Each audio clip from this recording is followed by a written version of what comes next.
Belawan atau Nagan Raya? Belawan.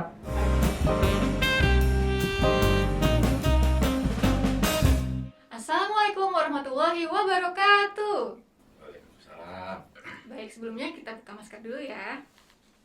Selamat datang di podcast Moba. Di episode 2 kita akan mengadakan question and answer dengan manajer kita Bapak Harmanto. Selamat datang Bapak Harmanto.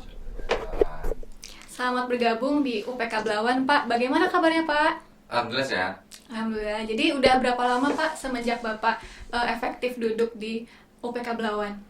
Oke, baru 7 hari lah, seminggu. Oh, udah genap 1 minggu ya, Pak? Belum juga, Oh, karena belum. besok libur. Oh iya. Oke, berarti belum sampai 1 minggu ya, Pak? Belum.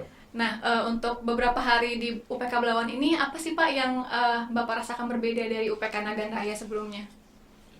Saya rasa sama aja sih. Dalam artian saya datang kemari, kawan-kawan di sini sambutannya hangat kok, welcome gitu. Oke. Ya, itu yang saya rasakan. Jadi harapan saya juga nanti masalah pekerjaan di sini kita bisa bahas sama-sama lah.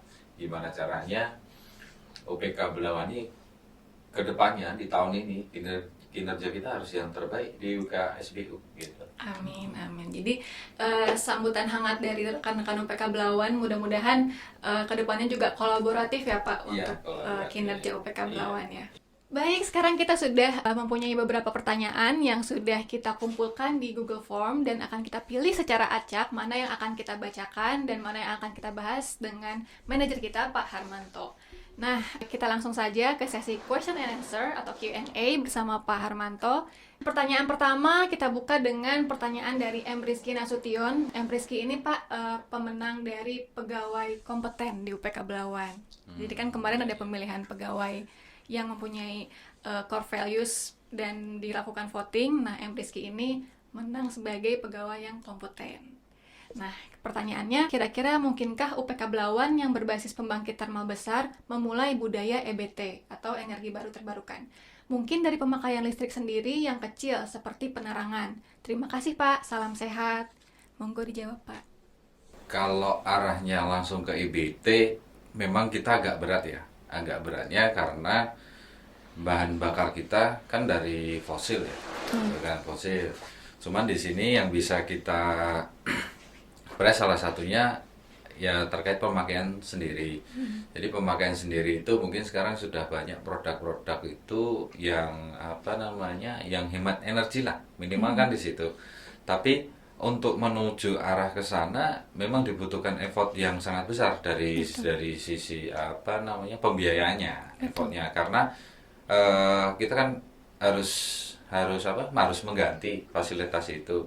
Tapi ada salah satu cara yang mungkin bisa kita laksanakan di sini adalah untuk hemat PS itu. Ya kalau kita tidak bekerja atau tidak melakukan pekerjaan, ya minimal AC ruang kita kalau kita udah pulang mati, komputer kita matiin, lampu kita matiin. Disitulah kita mendukung efisiensi terkait PS ini gitu. Kalau untuk pembangkit kita memang harus ada, ya sebenarnya sudah sih di Belawan ini sudah efisiensi kita bisa itu kalau konform di ST kita. Kalau konform di ST kita berarti PS kita nanti akan semakin bagus lah, efisiensi kita akan semakin bagus. Nah disitulah tugas kita semua di UPK Belawan ini untuk menganalisa efisiensinya seperti apa pembangkit kita ini. Kalau cuma GT yang operasi, efisiensinya pasti akan kecil. Tapi kalau ST yang di belakang kita bisa operasi, insya Allah itu akan mendapatkan efisiensi yang besar. Oke, baik. Mungkin kalau dari sisi EBT kita agak panjang perjalanannya ya Pak. Iya, Cuma panjang. mungkin kita dimulai dari menekan PS tadi ya Pak. Iya. Kita juga sebenarnya sudah melakukan itu Pak, mengganti penerangan menjadi lampu LED seperti itu untuk mendukung penekanan PS tadi. Dan juga kita sudah ada reminder ke tiap-tiap jam istirahat dan juga pulang bahwa kita harus mensupport energy saving untuk penekanan PS, mematikan komputer, lampu, atau alat elektronik lainnya sebelum kita istirahat atau kita pulang ke rumah. Iya. Seperti itu. Berarti sepakat kita ya? Ya, sepakat kita, Pak. Oke. Oke, pertanyaan selanjutnya ini ada dari anonim, tidak mencantumkan nama. Fokus pada indikator apa untuk peningkatan kinerja Belawan? Nah, baik, silakan Pak. Kalau ini cerita KPI kita itu panjang ceritanya ya, karena ada beberapa KPI yang menjadi concern kita di sini. Tapi ya setelah saya seminggu di sini, saya mempelajari effort kita yang harus kita tekan, harus kita buat rendah. Karena apa? Kalau effort kita tinggi, efeknya kan panjang nih. Effort kita tinggi, EF kita turun. Dengan effort tinggi, biaya kita, BBW kita pasti akan naik. Terus produktivitas kita kan turun. Karena kalau effort kan kita nggak bisa operasi, nggak bisa bangkitkan KWH. Disitulah akan mempunyai dampak yang panjang. Jadi kalau menurut hemat saya, kita concern untuk menurunkan effort ini gimana? Itu yang pertama. Yang kedua, kita harus efisiensinya unit. Jadi di operasi itu ada laporan efisiensi ya tiap bulanan. Disitulah kita akan mendapatkan data, kita capture data. Dari capture data itu bisa kita lakukan untuk improvementnya untuk meningkatkan efisiensi ini kita harus apa gitu. Contoh kebocoran sedikit aja yang terbuang itu akan sangat-sangat mempengaruhi. Terus dari auxiliary kita, auxiliary equipment, kalau dia ring operasinya itu sudah di atas batas, itu kan akan mempengaruhi efisiensi juga di situ. Semakin bagus efisiensi kita capai, nanti yang pertama dampaknya ya pasti effort kita akan bagus. Kenapa? Ya kalau efisiensi kita bagus, kita operasinya sesuai standar parameter, ya pasti kemungkinan kerusakan akan terjadi itu akan sangat rendah ya, situ. Terus dari efisiensi juga di situ nanti akan berdampak ke biaya pokok produksi. Berarti ada dua, kita di effort, menekan effort, dan di efisiensi. Kalau reliability, saya rasa kawan-kawan di sini pun sudah bagus lah reliability-nya. Cuman di effort ini nanti semua sih gabungan saya di rangkanya ya, makanya saya bilang itu panjang itu ceritanya gitu. Karena saling terkait juga ya Pak, satu sama lainnya. Cuma yang bisa kita highlight itu dua tadi ya Pak, di effort dan di efisiensi. Iya. Baik.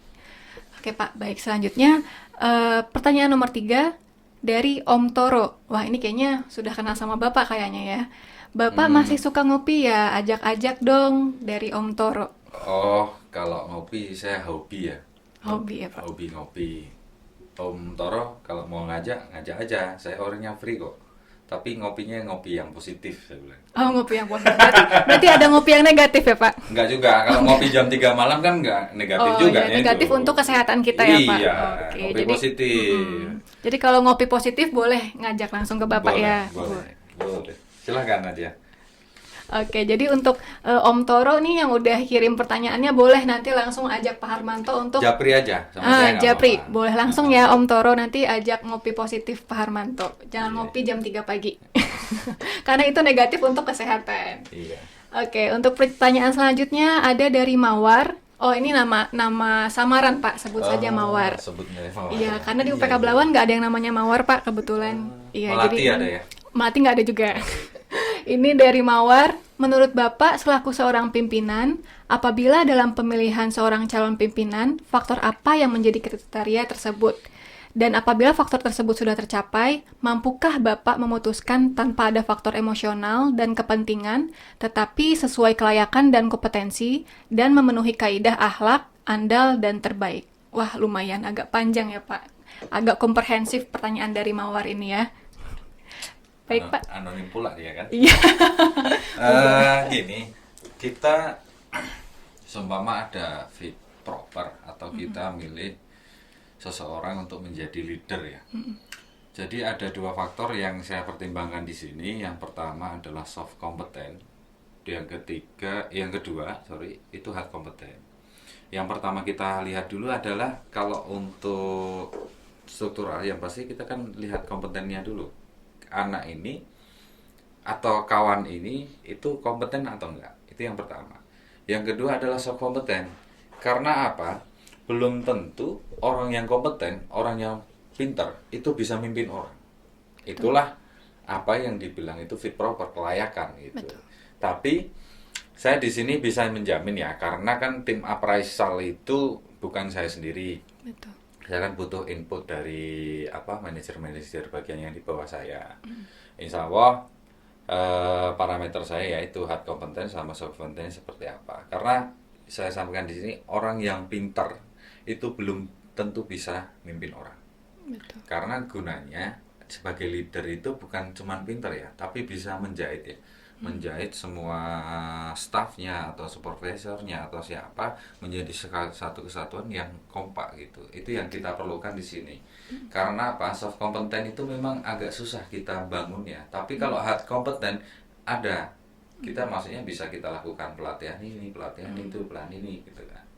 Jadi Bisa dibangun lah ya Pak. bisa dibangun. Tapi kalau soft competence itu biasanya dia akan mengakar, susah untuk mengubahnya. Kalau menurut pandangan saya seperti itu. Jadi menurut pandangan Bapak untuk soft kompetensi ini punya role yang sangat besar bagi seorang pemimpin ya Pak? Dia, karena itu menjadi apa istilahnya nanti ya. Dalam saat dia memimpin itu pasti bagaimana cara dia memimpin, bagaimana dia menyatukan visi misinya, itu sangat berpengaruh itu untuk meningkatkan kinerja. Itu sangat-sangat berpengaruh. Kalau saya seperti itu. Dan itu yang menjadi parameter saya ketika nanti kita ada fit proper atau seperti apa gitu. Tapi kalau ditanyakan tadi ada politis atau seperti apa, saya rasa saya nggak akan berarah ke situ. Yang menentukan juga adalah integritas ya, baik dari integritas dia bekerja, terus passionnya itu seperti apa, itu kan harus kita ketahui juga di situ. Ya jadi ada banyak faktor pendukung lah seperti itu. Jadi tidak ada yang disebutkan tadi keterikatan emosional itu nggak ada ya Pak yang penting. Saya rasa enggak sih. Alhamdulillah saya waktu sebelum di Indonesia ini saya mandangnya ini orang ini bisa kerja enggak, orang ini bisa bawa orang enggak, yang tentunya bisa membawa satu visi satu misi untuk tentunya kinerja unit yang lebih baik gitu. Nah, mudah-mudahan itu bisa menjawab pertanyaan dari Saudari Mawar dari pertanyaan yang keempat tadi. Dan selanjutnya kita akan beranjak ke pertanyaan nomor 5 dari Bapak Suparjo Nyomo. Bagaimanakah Bapak menyikapi program pembenahan gudang yang sedang dan akan kami lakukan saat ini? Mohon jawaban dan arahan jika Bapak setuju. Saya berpikir terima kasih atas effortnya dari bagian logistik. Kemarin saya sudah meninjau ke sana, tapi belum full ini. Jadi saya rasa sangat-sangat bagus ya. Kami manajemen UPK Belawan itu sangat support terkait pembenahan gudang, apalagi saya lihat kemarin banyak material-material yang memang yang harus saya lihat sekilas saja ya, maksudnya informasi sekilas ada yang harus diperusakan, harus segera dipakai, dan ada barang-barang retur. Nah, di sini nanti saya minta tolong agar yang pertama itu ruangan harus bersih, ruangan gudang harus bersih. Terus yang kedua adalah tata kelola terkait masalah pembagian material itu apakah material bagus, material apa bisa pakai atau enggak, material busa, terus nanti material TG10, material retur itu harus terdata secara benar sekecil apapun. Terus di situ juga nanti saya minta tolong untuk membuat seperti software atau tool yang bisa kita tracing barang itu mudah gitu. Mencari barang, karena gudang kita kan besar nih, kita besar. Suatu saat saya minta tolong minta alat instrumen tipe ini gitu. Nah, harapan saya di sini nggak pakai hitungan setengah jam atau 1 jam gitu. Harapan saya 2 menit selesai. Oh ini barangnya di sini. Ini yang pingin apakah sudah dilaksanakan di sini atau kalau memang belum, ya yuk kita grid ke sana. Jadi kawan-kawan dari hari itu kalau nyari barang itu, apalagi kan kadang kita nggak berdoa kan kalau ada gangguan malam atau seperti apa. Jadi kawan-kawan datang kemari ngambil barang itu nggak nunggu sampai setengah jam 1 jam. Datang sini buka komputer cari materialnya. Oh ini di rak nomor sekian, kolom sekian, baris sekian, itu langsung dapat. Ada nggak stoknya gitu. Seperti itu. Tersentralisir di sistem ya Pak. Iya. Udah belum di sini? Udah belum Ci? Oh belum. Nah, Kebetulan itu. ini Ayo, ada ayo. Ibu Siti Ayo Roshida. kita bangun itu seperti itu. Jadi nyarinya kita nggak usah lama, nggak usah setengah jam, 1 jam tuh. Dalam 1 menit kita buka laptop atau apa kita cari. Ini raknya di mana, ada barangnya enggak. Itu langsung bisa kita ketemu. Seperti itu. Nanti tolong itu. Saya minta program. Nggak mahal-mahal amat kok. Maksudnya nggak mahal amat. Di situ kita bisa manfaatkan waktu kita inventarisir barang. Waktu inventarisir barang itu kan ada itu apa? Kartu ya. Kartu gantung ya kan ada tuh. Di situ nanti kita buatkan database. Nah, nanti tinggal kontrol file aja sih. Mudah sih sebenarnya, mudah. Terus dari kawan-kawan gudang juga harus tahu sih. Harus tahu ini bagian di mana, bagian di mana. Lebih inilah gitu. Posisi dari materialnya ya Pak. Iya, materialnya. Kalau bisa ingat semua. Jadi kawan-kawan hari itu nggak perlu nyari. Oh, ada barangnya di sini, letaknya di sini. Nah, itu tolong di-grade itu. Bisa menghemat waktu ya. Menghemat waktu. Karena itu kan dilombakan juga ya kita di kantor itu. Iya betul Pak, ada COP, ada inovasi Pak.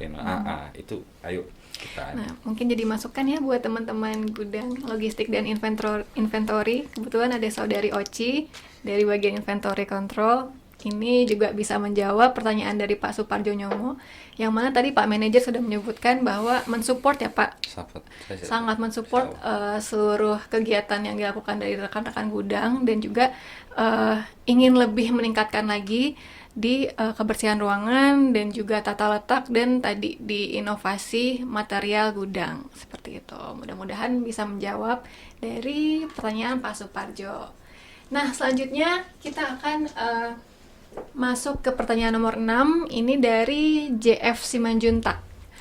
Bagaimana sikap dan Juan Fridoli Simanjuntak? Oh, titik kuning ya. Iya, betul, titik kuning. Jadi ini input namanya cuma JF Simanjuntak, tapi Bapak sudah hafal ternyata ya, Pak. Dulu waktu saya di sektor Medan kan bekerja bersama ya sama Bang Juan. Oke, halo Bang Juan. Ini sudah disebut sama Pak Harmanto. Bagaimana sikap dan langkah Bapak menyikapi status AMC yang akan berlaku pada UPK Belawan terhadap pegawai selaku manajer UPK Belawan? Nah, ini kayaknya hot issue juga ya Pak tentang AMC. Dari tahun kemarin sudah santer terdengar, sudah juga dijelaskan oleh General Manager kita yang terdahulu, Bapak Bambang Iswanto, dan sampai sekarang masih menjadi hot issue. Nah, bagaimana Bapak menyikapinya, Pak? Wah, ini agak gimana ya kita jawabnya? Saya berdirinya di mana nih? Apakah saya berdiri di manajemen atau di SPI?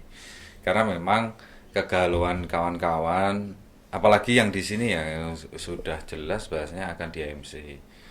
Di unit lama saya dulu pun ada pertanyaan seperti itu, padahal di unit lama itu tidak termasuk di program AMC.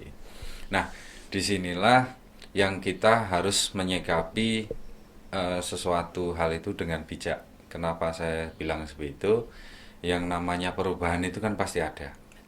Tergantung gimana caranya kita untuk menyikapinya hal tersebut. Saya rasa kalaupun program AMC ini jalan, pasti kan kita mau nggak mau, tapi disitulah ada nilai positif yang harus kita kembangkan di sini.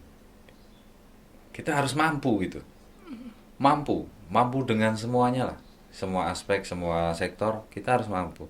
Dan kan ini, kalau kinerja kita bagus, kinerja kita 100%, nggak sampai lah 100% ya, entah 98 atau 99%, itu pasti akan orang memandangnya gini, loh, Belawan bisa kok 98 nilai kinerjanya, EAF-nya bagus, efisiensinya bagus, unitnya ready to start, Kenapa? Inilah yang mau saya katakan di sini. Kita harus tunjukkan bisa seperti itu. Kalau unit kita bagus, efisiensinya bagus, unit bisa operasi semua, bisa sapos itu, nggak mungkin dong kita di AMC kan. Kita ambil nilai positifnya aja kalau menurut saya di sini.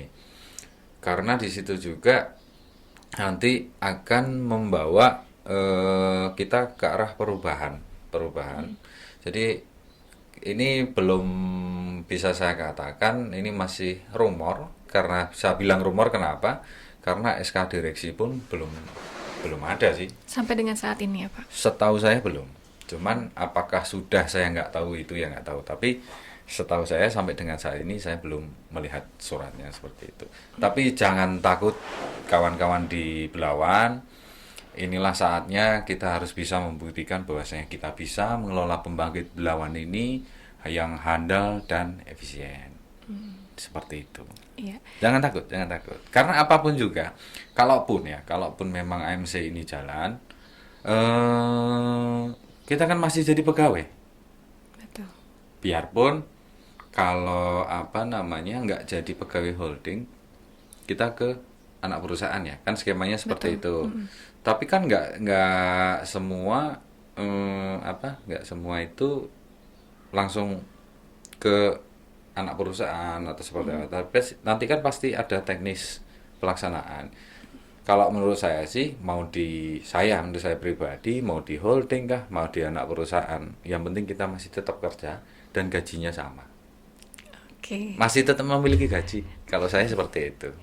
Gitu ya Pak. Iya. Apa ya, salah satu untuk memotivasi teman-teman ya Pak. Iya. Apabila Yang memang- penting pesan saya, ayo kita jaga reliability-nya unit kita bisa buktikan kita efisiensi, biaya produksi kita rendah. Itulah mungkin titik balik kita untuk berusaha meyakinkan bahwasanya ini loh kawan-kawan Belawan mampu seperti itu. Tapi apapun namanya, yang namanya kebijakan direksi ya tetap harus kita jalankan. Tapi kita harus bisa tunjukkan mampu dulu. Mungkin dengan kita tunjukkan mampu itu, nanti pas radir atau seperti apa, pasti akan ada pertimbangan lagi, apakah ditunda dulu atau seperti apa. Ini yang harus kita bisa tunjukkan. Baik. Kalau saya mau MC atau enggak, saya enggak terlalu ini. Karena enggak mungkin kalau kita MC nanti langsung pegawai UPK Belawan dipecat satu-satu. Enggak seperti itu. Jadi enggak usah takut. Tetap dengan status pegawai ya Pak. Tetap dengan status Tetap pegawai, menerima gaji. tetap menerima gaji. Jadi hadapi aja dengan pikiran positif aja. Kalau saya seperti itu.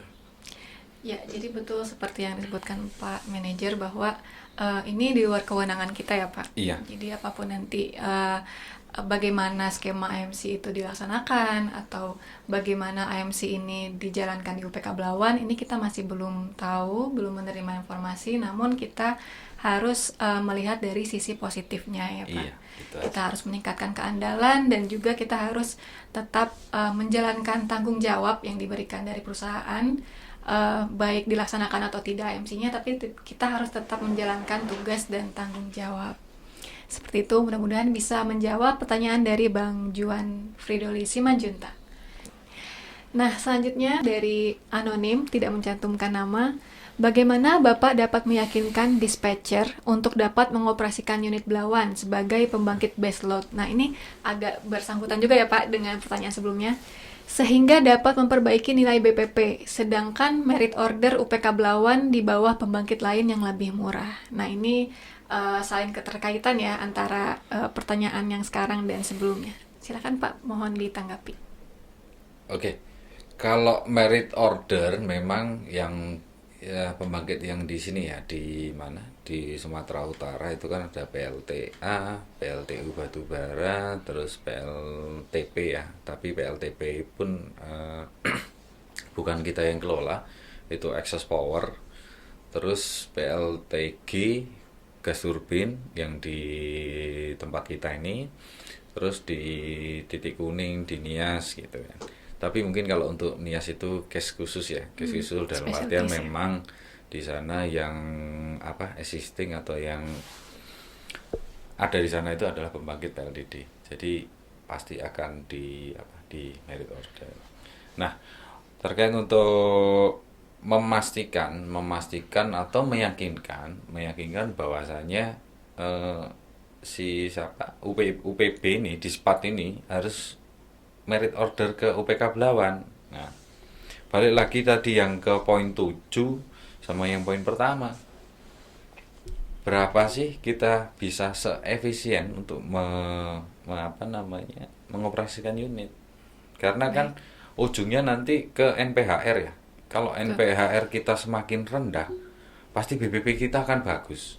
Kalau BBP kita bagus, kita bisa sajikan datanya atau memang realisasi di lapangan, ada kajian empirisnya. Kalau kita bisa ke efisiensi ke arah situ, pasti unit kita akan di merit order gitu. Akan di order untuk operasi. Nah, disinilah ayo kawan-kawan dari OME ya, Operation, Maintenance sama engineer kita di sini tentunya bantuan juga dari KSA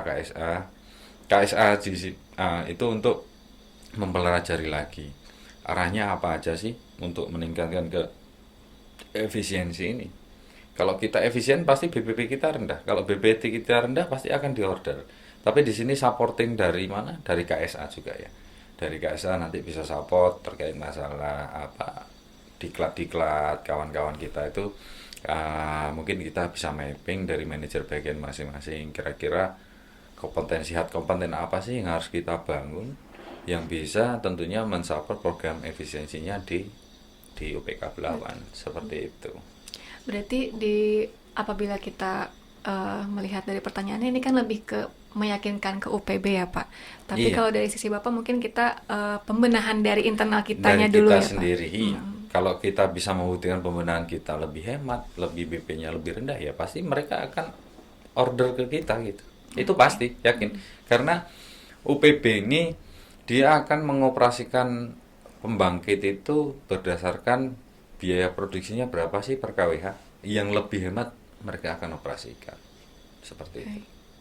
Berarti fokus kita tetap pada internal Efisiensi. kita dulu Internal sendiri kita, ya Pak. iya. Ke BPP dan Iya. efisiensi dan setelah itu baru kita PR kita adalah meyakinkan UPB-nya. Bahkan Iya. tanpa Kalau diyakinkan pun UPB akan merit order ya Pak apabila apabila kita efisiensi BPP kita rendah, Betul. efisiensi kita bagus, itu pasti otomatis itu. Jadi sudah otomatis kalau unit kita bagus, efisiensi kita bagus, jadi Pasti akan pasti diorder. akan diorder oleh UPB tanpa Iya. meyakinkan lagi ya Tanpa Pak. meyakinkan lagi. Tapi Baik. tentunya kita harus submit data. Betul. Submit data dan mereka nanti biasa akan melakukan performance test atau seperti apa laporan performance test itu kita apa namanya kita submit mereka bikin data berapa sih BBP kalian gitu seperti itu Baik. dan Semuanya. mereka pun bisa melihatnya itu dari laporan apa silem ya kalau nggak salah ya yang laporan pengusahaan yang kita input Iya, di Lapus. silem di situ kan nampak nanti berapa SGC kita berapa SFC kita di situ akan tercatat terus dikalkulasi dengan harga energi primer di situ nanti akan dapat nilainya berapa setelah itu mereka akan membuat skala prioritas ya mana yang duluan kita operasikan dan mana yang paling terakhir dioperasikan seperti itu. Baik. Mudah-mudahan kedepannya efisiensi kita semakin bagus ya Pak, supaya Iya. diorder oleh UPB. Iya. Gitu. Amin. Nah, selanjutnya kita akan beralih ke bagaimana pembangkit PLN kedepannya, mengingat banyaknya pembangkit swasta sekarang. Nah, ini sekarang kita beralih ke pembangkit swasta Pak, atau ke IPP. Kita harus mampu beradaptasi ya beradaptasi dengan kompetitor yang ada sama kita yang sekarang existing apalagi banyak pembangkit IPP yang sekarang sedang masa konstruksi. Nah, Betul. disitulah yang menjadi apa namanya pendorong ya yang mendorong kita yang nge-push kita Memotivasi kita ya Pak. motivasi kita gimana caranya kita harus lebih baik dari mereka ya tentunya semua dari sisi perencanaan eksekusi analisa terus nanti dari apa evaluasi itu ya untungnya juga nanti sama juga arahnya ke efisiensi juga kalau BBP kita rendah pasti akan diorder BBP kita akan diorder ini korelasinya sama pertanyaan yang sebelumnya Iya. yang sebelum ini tadi. Berkaitan dengan yang Iya. sebelumnya ya Pak. Jadi kita harus bisa membuktikan NPHR kita bagus, biaya pokok produksi kita bagus atau rendah, pasti ya akan kita. Jangan takut lah kamu. Jadi di sini effortnya sangat luar biasa nih, kolaboratif ya di UPK Belawan ini. Kalau kita satu visi, satu misi, terus apa roadmap program kita jelas, kita jalani step by step dengan perencanaan yang matang tentunya. Saya yakin hal seperti itu kita untuk bersaing dengan ABB, saya rasa itu bukan hal sesuatu yang sulit menurut saya. Jadi ini terkait dengan core value kita ya Pak, Iya, adaptif akhlak, dan kolaboratif. akhlak ya, Iya, akhlak. akhlak Pak. Iya, ini jadi sorotan juga ya, kita Iya, harus mampu memegang beradaptasi, betul, harus kolaborasi, kayak betul. gitu. Untuk menghadapi era disrupsi ya Pak, adanya Iya, pembangkit swasta. swasta. Betul. Jadi apabila kita siap dengan kinerja kita yang bagus, maka kita tidak perlu takut dengan adanya disrupsi dari IPP ya Pak. Jangan Jadi kembali lagi kita berfokus ke kinerja UPK Belawan. komit, yakin bahwasanya kita bisa, insya Allah itu menurut saya. Oke. Ada pertanyaan tambahan Pak dari saya Boleh. pribadi. Apa tuh? Seberapa yakin Bapak bisa meningkatkan kinerja UPK Belawan menjadi lebih baik lagi? Saya sangat yakin, Sangat yakin ya Pak. sangat optimis. yakin. Harapan saya di sini, ayo kita kolaborasi sama-sama dari tim OME, dari supporting, dari ICA semua. Kok dari ICA, dari KSA. Semua sama. Kita harus satu visi, satu misi, satu tujuan. Rencana kita yang sudah kita buat itu ayo kita selesaikan. Saya yakin bisa. Saya melihat kawan-kawan di sini pun mampu. Kenapa saya bilang mampu? Pada saat ada ada gangguan atau keperluan untuk memperbaiki di unit lain, dan tim Belawan datang kok gitu. Pasti dipanggil, ayo kita perbaiki. Berarti kawan kita mampu gitu. Kompeten ya Pak. Kompeten, mampu untuk mengelola gitu. Kenapa? Why not gitu? Mengapa enggak? Ayo, kita harus bisa. Saya yakin bisa. Insya Allah, saya yakin bisa. Betul Pak. Berarti kita punya sumber dayanya ya Pak. Sumber daya kita ada, tinggal nanti prosesnya seperti apa yang itu yang harus kita kawal sama-sama dan kita harus satu visi, satu misi. Betul. Menurut saya seperti Untuk itu. mengeksekusi rencana-rencana tadi ya Pak. Iya, supportingnya dari semua bagian lah itu. Baik. Satu Kembali UPK. lagi ke akhlak tadi ya Pak, harus kolaboratif gitu. Oke baik, kita lanjut ke pertanyaan terakhir dan ini agak sedikit berbeda dari pertanyaan sebelumnya. Bagaimana regenerasi kita di operasi karena mayoritas sekarang didominasi angkatan HCMS yang non karir. Nah ini sebuah isu juga ya Pak, di mana operator kita FTK-nya bisa dibilang tidak ada penambahan ya dari belanja pegawai dari PLN. Tapi bagaimana Nah, Bapak menanggapi? Ini agak susah saya jawab. Kenapa? Terkait regenerasi ini kan yang berhak untuk menerima pegawai kan di PLN pusat. Betul. Nah di situ ini yang mungkin saya nggak bisa jawab di sini. Karena memang setelah tahun 2012 ya kalau nggak salah 2011 atau 2012 itu penerimaannya sampai dengan saat ini ya mungkin tahun ini kosong ya belum ada penerimaan itu masih S1 D3. Betul. Nah disitulah memang arahnya PLN ini penerimaan sekarang kita mau ke S1 D3 gitu. Manajerial ya Pak. Bukan manajerial. Jadi baik nanti di tingkat pelaksananya itu orang S1 D3 untuk S1 D3. menaikkan itu grade perusahaan. Karena itu kan betul. penilaian ya, penilaian. betul. Itu karena kalau lulusannya lebih tinggi lagi itu. Makanya yang HCMS itu terakhir kalau nggak salah 2012 atau 2013. CMS 46 di 2016 ada Pak. 2016 Iya, ya. betul, terakhir. Mungkin sudah ini kan udah 5 tahun nggak ada lagi. Iya, betul. Nah, arah kebijakannya sudah berubah lagi. Oke. Makanya di unit sebelum saya di Naganaya di Aceh itu anak S1, anak D3 pun saya jadikan operator. Disitulah ada regenerasi di situ. Gitu. Baik. Kalau ada kawan-kawan Belawan yang S1 D3 yang mau jadi operator, ayo bisa juga. Oh, gitu. bisa dibuka lowongan untuk operator ya Pak. Iya. Dan di Belawan juga ada Pak, ada rekrutmen D3 yang ditempatkan di Iya. operasi. Berarti sama kan? Sama. Dan mungkin teman-teman di UPK lain juga ada yang seperti itu. Di Pangkalan Susu ada juga ada. D3 1. Cuman Dan di Belawan juga ada.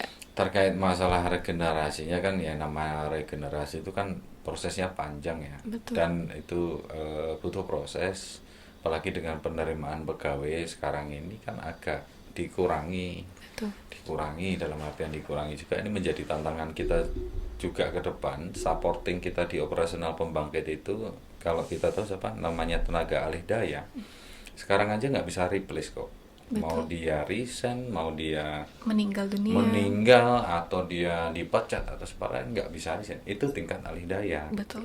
Jadi ya di sini kalau terkait regenerasi ya mungkin ya kita jalan dulu, nanti paradigmanya seperti apa ya kita adaptasi aja di situ seperti apa gitu. Memang saya di awal karir saya pernah merasakan gimana jadi operator itu seperti apa gitu. Pernah Di awal- merasakan di awal operasi kayak- apa? Pernah saya ya jaga malam atau seperti apa itu. Memang di situ ada rasa apa ya, mungkin kalau sudah terlalu lama itu jenuh ya. Betul. Tapi jenuh itu kalau menurut saya harus kita manage ya. Manage-nya gini, yang ditugaskan kita seperti ini loh, ya ayo kita tunjukkan ya bahwa kita memang bertanggung jawab di situ ya, melaksanakan tugas apa yang diamanahkan ke kita. Kalau prinsip saya seperti itu sih. Betul. Karena pun balik lagi ke pengalaman saya dulu, saya hampir 5 tahun di hard mekanik. 5 tahun saya.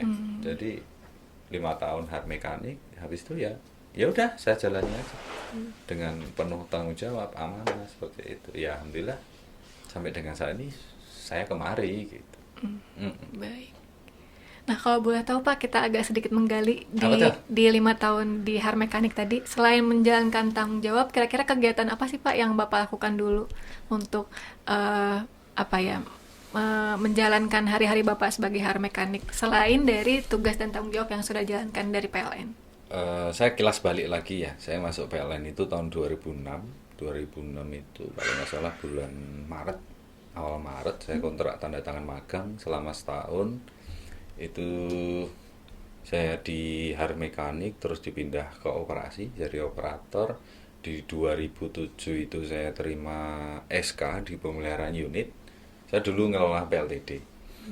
Disitulah ya apa yang sudah ditugaskan ke kita itu ayo kita jalani dengan penuh tanggung jawab. Nah selama 5 tahun itu kadang kan saya berpikir juga, saya masuk S1 kok 5 tahun kok cuman jadi staff aja. Kadang ada rasa iri. Rasa irinya kenapa? Ada kawan satu angkatan masuk ke tempat unit saya bekerja sudah supervisor. Tapi saya prinsipnya gini, saya nggak akan melihat orang. Yang menilai, saya nggak akan melihat orang atau menilai orang. Apalagi dengan yang bentuk iri atau seperti itu, saya nggak akan seperti itu. Yang penting apa yang harus kita lakukan itu kita lakukan aja. Oke. Yang ditugaskan itu loyal lah kita, loyal dalam artian positif ya, dalam artian positif apa yang udah kita kerjakan terus ini. Itu yang pertama. Yang kedua selama 5 tahun itu ya kita harus mampu beradaptasi ya, adaptasi dengan pekerjaan, adaptasi dengan lingkungan itu perlu. Jangan kita cuman gitu habis pulang kerja itu terus pulang. Nanti kalau ada kegiatan apa gitu nggak mau ikut. Kalau dulu saya sering kegiatannya karena di Aceh ya pasti hobi-hobi pasti. Okay. Tapi dulu waktu saya di sana, waktu awal-awal saya masuk PLN itu kami ada klub sepak bola lapangan besar. Saya ngikut juga di situ. Jadi istilahnya kegiatan yang positif ayo kita ikuti itu. Di samping itu kita bekerja, kita menunjukkan bahwasanya inilah saya, inilah kemampuan saya. Kita harus memberikan, kalau Pak Dirut, Pak Jul target 100, kenapa nggak bisa kita kasihnya pencapaiannya kita 110%. Kenapa nggak seperti itu? Kita harus memberikan lebih ke perusahaan seperti itu. Gitu. Iya. Dengan target 100, kenapa tidak kita bisa 110 ya? iya. Oke. Harus seperti itu. Baik, berarti kalau bisa saya simpulkan di 5 tahun Bapak itu mengisi kegiatan-kegiatan positif ya Pak, di Iya. samping menjalankan tugas dan tanggung jawab dari perusahaan. Main sepeda, terus main bola, sama yang positif-positif itu kan. Terus ya tentunya tetap kita harus tunjukkan bahwasanya kita itu mampu. Betul.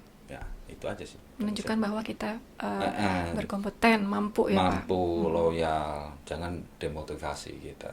Itu kalau demotivasi menurut saya adalah orang yang orang yang nggak bisa menghadapi kenyataan. Nggak bisa ini ya Pak, legowo gitu ya, nggak bisa Iya, legowo aja nggak apa-apa. Karena rezeki itu udah ada yang ngatur kalau menurut saya. Betul. Yang penting gimana caranya kita berikhtiar, kita berusaha. Betul. Kalau saya seperti itu. Dan jangan lupa juga berdoa. Betul. Itu yang terpenting ya Pak ya. Yang penting. Itu yang paling terpenting. Dan ini juga mungkin berkaitan dengan semua pertanyaan yang tadi sudah disebutkan Pak, terkait AMC juga, karena banyak nih Pak teman-teman yang nyampaikan sama kami di SDM, banyak yang terdemotivasi gara-gara ada isu AMC. Nah, jadi mudah-mudahan yang sudah dijelaskan Bapak tadi bisa menjadi motivasi ya Pak, bisa jadi masukan bagi teman-teman yang lain untuk tidak merasa terdemotivasi dengan adanya perubahan-perubahan yang ada di perusahaan kita ya Pak. Karena mikir saya gini juga, kita di kerja BLN ini kan kita harus mengikuti apa istilahnya ADART-nya lah. Betul. Karena peraturan perusahaan itu seperti apa. Nah itu tadi ya kita harus mampu beradaptasi, berkolaborasi. Ya itu harus kita. Jadi menurut saya harus kita sikapi dengan bijak lah, nggak usah takut itu. Kalau kita mampu pasti kita akan dipakai. Ataupun kita nggak akan dipecat gitu. Ngapain kita galau gitu. Betul. Iya, kalau saya pribadi ya. Iya. Tapi saya yakin lah, kalau kita bisa membuktikan bahwasanya Belawan ini bisa lebih bagus, bisa lebih proven lagi terkait operasional pembangkit, saya yakin pasti akan dievaluasi kembali hal seperti itu. Oke. Iya. Nah, mudah-mudahan ini juga menjadi inspirasi ya bagi teman-teman di UPK Belawan agar tidak patah semangat atau tidak menjadi loyo ya Pak menjalani hari-hari terkait dengan adanya isu AMC yang sebenarnya belum kita ketahui ya Pak bagaimana skemanya. Seperti apa kita belum tahu. Betul. Jadi tetap harus semangat menjalani hari-hari ya Pak. Iya, tetap berikan yang terbaik. Ya, dan seperti yang kata Pak Dirut juga, ketika kita dikasih target 100, kita harus bisa ngasih 110 120%. Betul. Iya. Karena kita adalah orang-orang terpilih ya Pak. Iya dong, masuk PLN aja susah kok. Betul. Masa dikasih case kayak gini aja udah loyo kita. Jangan seperti itu. Ayo semangat. Iya, harus semangat ya. Semangat. Jadi kita nggak boleh terdemotivasi gara-gara hal yang belum pasti terjadi. Belum ya, pasti Pak? terjadi. Betul. Oke. Dan mudah-mudahan dari jawaban-jawaban pertanyaan tadi bisa menjawab question dari teman-teman yang sudah memasukkan pertanyaannya ke Google Form, dan mudah-mudahan bisa jadi motivasi bagi teman-teman juga terkait adanya isu-isu yang santer ada di UPK Belawan. Nah, sebelum kita tutup Pak, kita akan ada sedikit games Pak. Jadi masih seputar pertanyaan, tapi bedanya kalau tadi kita elaborate, kita diskusi, tapi ini sekarang Bapak hanya menjawab saja dan tidak boleh lebih dari 10 detik berpikirnya. Jadi nanti jika kasih pertanyaan, Bapak jawabnya harus langsung, nggak boleh ada berpikir dulu. Seru-seruan aja Pak. Ada hadiahnya nggak? Nggak ada. Ya gimana nih tim? Apa hadiahnya? Oke, jadi kita ada beberapa pertanyaan singkat aja Pak. Nah, ini Bapak harus pilih salah satu. Jadi A atau B, A atau B, A, gitu aja. Dan nggak boleh ada penjelasan dulu. Oke, 1, Belawan atau Nagan Raya? Belawan. Oke. Ini langsung ya, Belawan. 2, manajer di Sumatera atau staf di Jawa? Manajer di Sumatera. Oke. Pegawai PLN biasa atau swasta kaya raya? Pegawai PLN, saya masih bangga bekerja di PLN. Oke. Baik, selanjutnya customer orientation atau employee orientation? Customer orientation. Listrik prabayar atau pasca bayar? Listrik prabayar. APS atau lolos butuh? Lolos butuh. Anak atau istri? Istri. Agak lama ya. Agak lama berpikirnya. Oke. Angka bonus kasih tahu istri atau tidak kasih tahu istri? Kasih tahu. Oke, dan terakhir soto Medan atau mie Aceh? Sama-sama enak sih ya. Kalau saya penyuka mie sih. Oke, mie ya, Ya, berarti saya- mie Aceh ya. Iya. Oke, sedikit itu aja Pak gamesnya. Iya. Nggak Cuman susah-susah. kalian tanyanya istri atau anak? Saya jawab tadi. Agak lama tadi berpikirnya ya. Iya. Nih, Oci nih ya. Harusnya yang ini. Agak susah Fadil jawab atau istri tidak? punya. Oh, itu masuk pilihan juga ya. Oke, baik Pak. Dan mungkin karena durasinya juga sudah hampir 1 jam kita berdiskusi, Pak. Ada pesan-pesan terakhir nggak Pak? Apa yang mau disampaikan ke teman-teman di YouTube nanti? Sedikit saja saya sampaikan di sini bahwasanya di UPK Belawan ini memang benar saya manajernya di sini. Tapi disinilah di UPK Belawan ini kita keluarga dari Belawan, Paya Pasir, Glugur, Titik Kuning sampai ke Nias sana. Kita ini ada keluarga.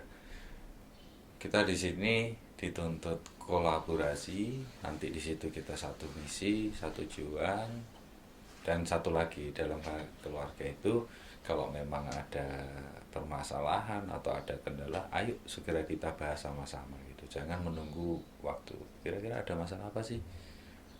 Pak, ini ada masalah seperti ini harus seperti ini. Ayo kita ngumpul nanti langsung kita selesaikan tuh. Kalau masalah itu cepat kita selesaikan ya insya Allah pasti akan mendatangkan sesuatu nikmat ya. Itu nggak akan berlarut-larut nanti seperti ini. Jadi memang saya di Belawan ini tidak menganggap manajer bagian, staf, terus supervisor, terus sampai tingkat alih daya itu berbeda-beda. Kita di sini ada keluarga, gimana ya satu tujuan kita untuk mencapai Belawan ini lebih baik lagi. Tapi keluarga di sini ya tentunya keluarga harus ada batas kayak bapak sama anak, bapak sama istri seperti itu. Tapi saya yakin kalau kita bisa bersatu, insya Allah saya yakin Belawan ini akan lebih baik. Baik. Seperti itu. Tolong support program saya pribadi, terus dari saya mewakili manajemen, support kinerjanya kita di Belawan. Disinilah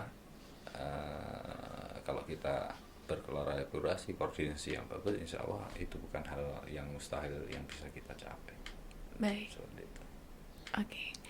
Baik Pak, sekali lagi terima kasih atas waktu yang sudah disediakan untuk podcast MOBA volume 2 ini. Mudah-mudahan apa yang sudah disampaikan menjadi inspirasi dan motivasi bagi teman-teman UPK Belawan. Dan kembali lagi ke core value kita, akhlak tadi, di mana Pak Manajer menekankan kita untuk saling kolaboratif dan juga tidak memandang sebagai rekan, tapi kita ini adalah keluarga ya Pak. Iya. Dimana apabila nanti ke depannya ada permasalahan, mari kita musyawarahkan, kita selesaikan secara kekeluargaan, dan mudah-mudahan ini menjadi pendorong di mana kita bisa meningkatkan kinerja UPK Belawan ke depannya. Nah, ini membuat saya teringat kepada sebuah quotes dari Frank Ocean yang menyebutkan bahwa work hard in silence, let your success make the noise. Yang mana membuat kita termotivasi nih. Kita udah kerja keras aja dulu, baru nanti biarkan pihak lain yang menilai kesuksesan kita. Baik, jangan lupa di like, komen, dan share ke teman-teman lain. Dan jangan lupa untuk klik tombol subscribe dan ikuti terus podcast MOBA UPK Belawan. UPK Belawan, fantastik!